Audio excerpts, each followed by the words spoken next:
E aí, pessoal, tudo bem com vocês? Boa tarde, ainda de óculos. Seguinte, na última aula, a gente começou a estudar, digamos assim, uma teoria geral dos recursos excepcionais, né? E aí, então, a gente hoje vai estudar os recursos excepcionais em espécie, que são o recurso especial e o recurso extraordinário.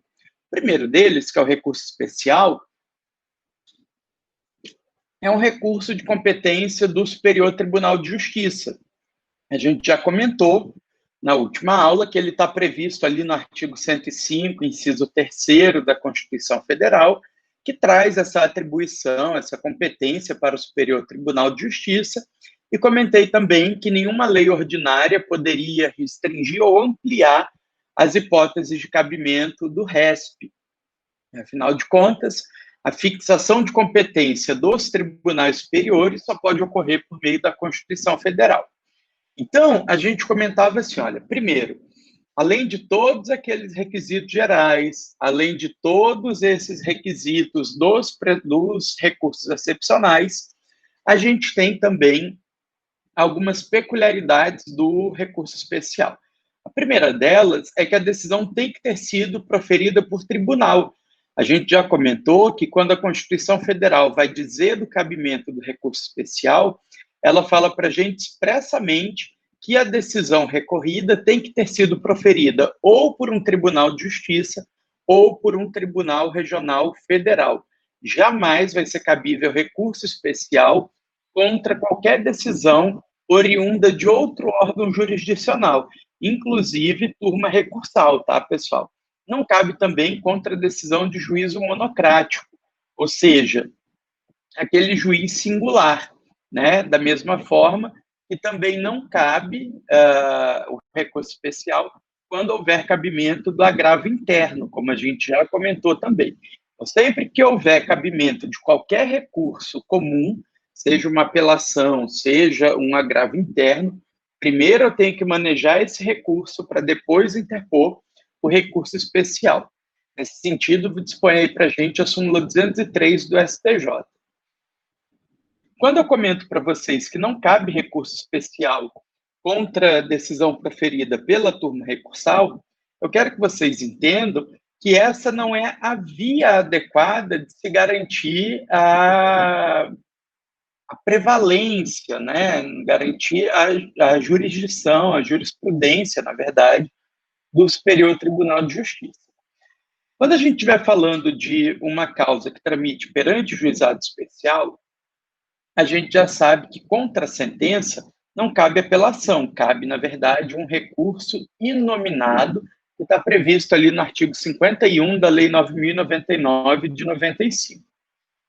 Quando esse recurso nominado vai para julgamento, ele não vai para o Tribunal de Justiça, ele vai para uma turma recursal composta por 3 juízes de primeiro grau.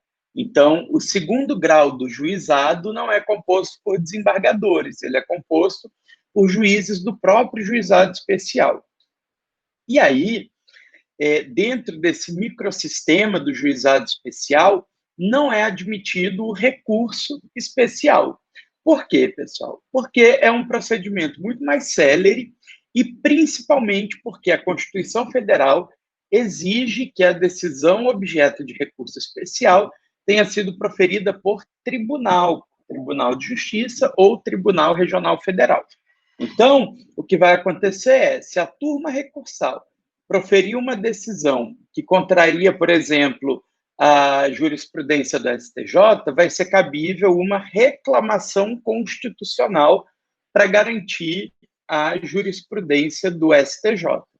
Se for uma decisão que contraria a Constituição Federal, então a gente vai ter o cabimento do recurso extraordinário para o Supremo Tribunal Federal. É por isso que alguns doutrinadores dizem que o Superior Tribunal de Justiça não faz parte do microsistema do juizado especial. Beleza? Então, olha só.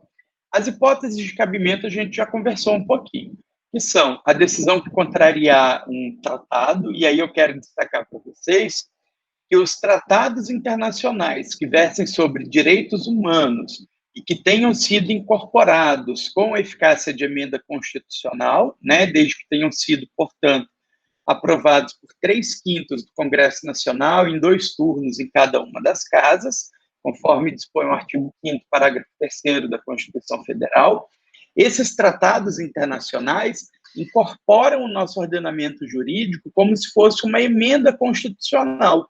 E por ser uma emenda constitucional, evidentemente, eu vou discutir essa eventual contrariedade em sede de recurso extraordinário. Afinal de contas, é ele que visa precipuamente defender a Constituição Federal. Então, os demais tratados internacionais que não tenham essa eficácia de norma constitucional podem ser objeto de recurso especial, né? Quando eu ver que a decisão do TJ ou do TRF contraria um tratado internacional que não tenha sido aprovado na forma do artigo 5º, parágrafo 3º, eu posso discutir essa matéria, então, no resto, lá perante o Superior Tribunal de Justiça. Além disso, eu posso interpor recurso especial contra a decisão que julgar válido o ato do governo local contestado em face de lei federal. Lembra que eu comentei com vocês que uma das funções do STJ é ser o guardião da lei federal?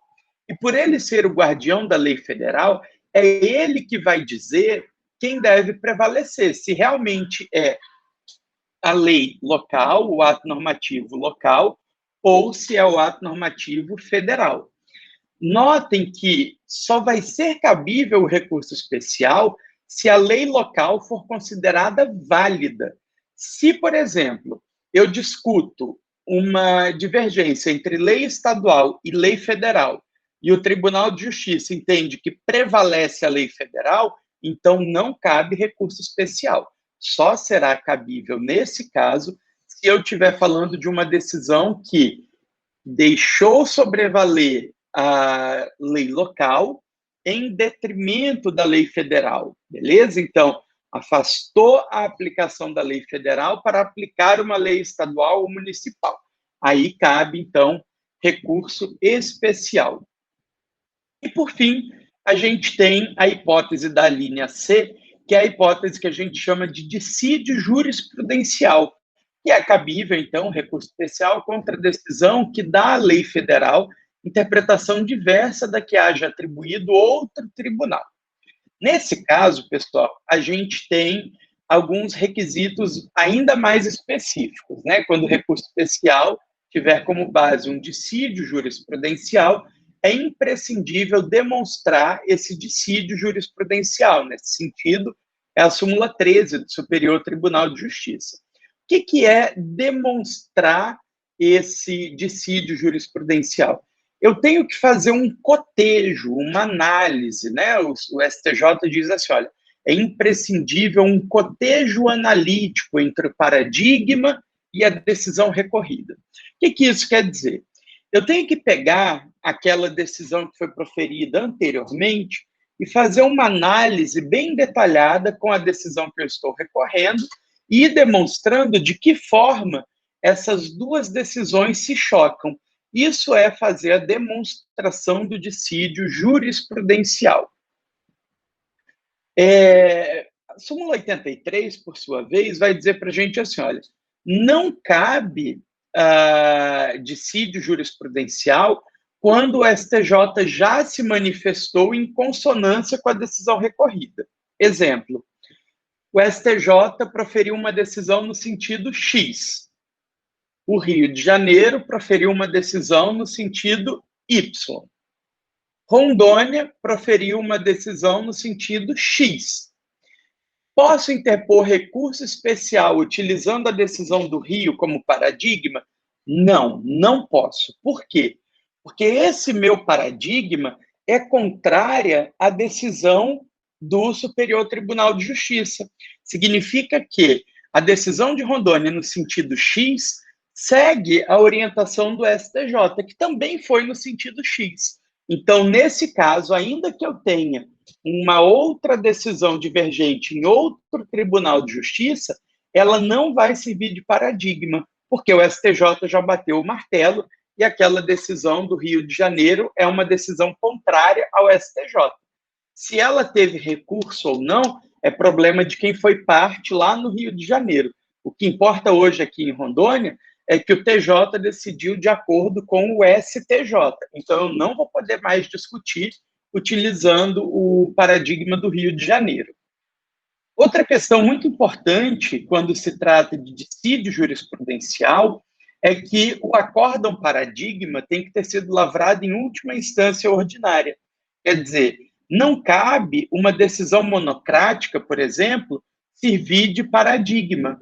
Eu preciso que se trate de uma decisão proferida em última instância ordinária. Lembra que eu falei para vocês que é imprescindível a gente exaurir as vias ordinárias? Esse exaurimento das vias ordinárias tem que ocorrer não só no processo que eu estou interpondo o RESP, como também naquela decisão que está me servindo de paradigma. Exemplo, o Mato Grosso decidiu num sentido X, Rondônia decidiu no sentido Y. O STJ até hoje não se manifestou quanto à matéria. Posso interpor recurso especial? Posso, desde que a decisão lá do Acre tenha sido proferida em última instância ordinária. Ou seja, eu já interpus todos os recursos que cabiam para o TJ do Acre. Da mesma forma que a decisão que eu estou recorrendo agora tem que ter também exaurido a jurisprudência, a instância ordinária. Beleza? E, por fim, a gente tem a necessidade de prova da divergência. Não basta simplesmente eu transcrever, né, eu copiar a jurisprudência do acórdão paradigma. Eu preciso fazer prova. E como é que eu faço prova disso? O artigo 1029, parágrafo 1º do CPC, fala para a gente que a prova do paradigma deve ser feita por meio da juntada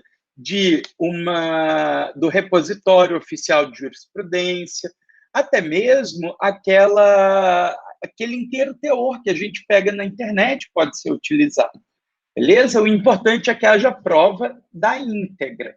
Então, pode pegar da internet tranquilo, no site do Tribunal de Justiça, mas não pode pegar só a ementa.